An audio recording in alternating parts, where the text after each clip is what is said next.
I'm only human.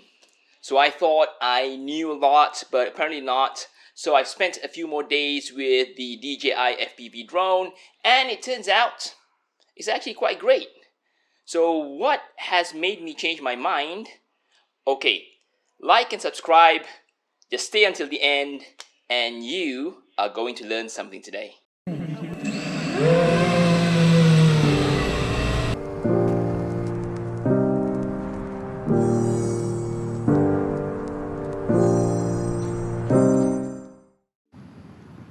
So the advantage of this is it went out about 2 kilometers, came back, flew through the clouds, and then I was still able to do manual acro mode, and then stopped it, just went to sports mode, and then just returned to home, auto landed by itself. Alright, I'm not going to bore you with the boring bits. I'm just going to speed it up and cut out anything irrelevant. But I'm about 1.8 kilometers right now. I'm going to go about 2 kilometers away. So this is the highway near my house. And on the top left, if you can see, there's a quarry with a blue lake. So imagine sending this drone all the way there and doing acro and just coming back. With all the safeguards, you don't have to worry about losing your drone. But for me, right now I'm braking. I'm still trying it out. I'm not going to push it to the limits. Just wanted to show you the possibilities. I'm turning back. I still have about 10 minutes battery. So again, I'm just going to head back. And right now it's returning to home, constant speed. I'm not pushing it.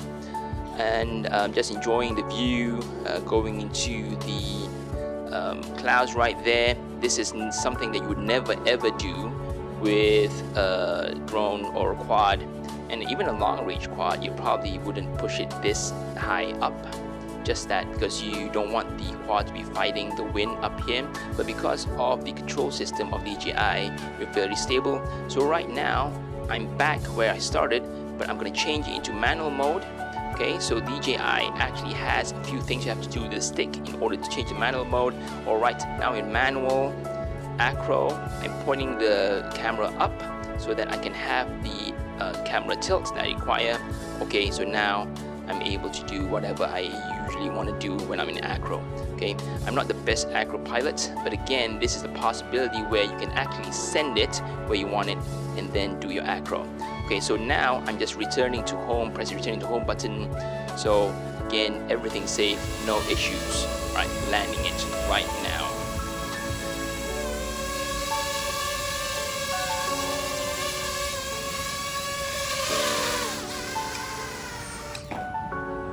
So have you decided?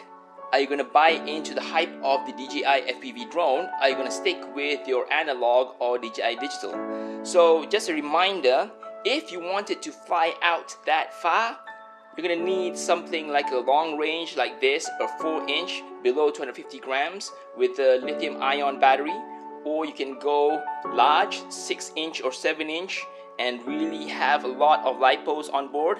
But that is a totally different setup, and then you won't be able to acro as much.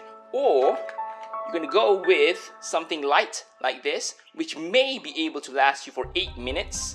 You're going to be able to go a little bit far and then acro, but then it doesn't really fit if you wanted to take an all-in-one purpose drone. So I think the DJI FPV drone fits that bill. The jack of all trades. It's going to be able to do long range, it's going to be able to do cinematic, it's going to be able to do acro.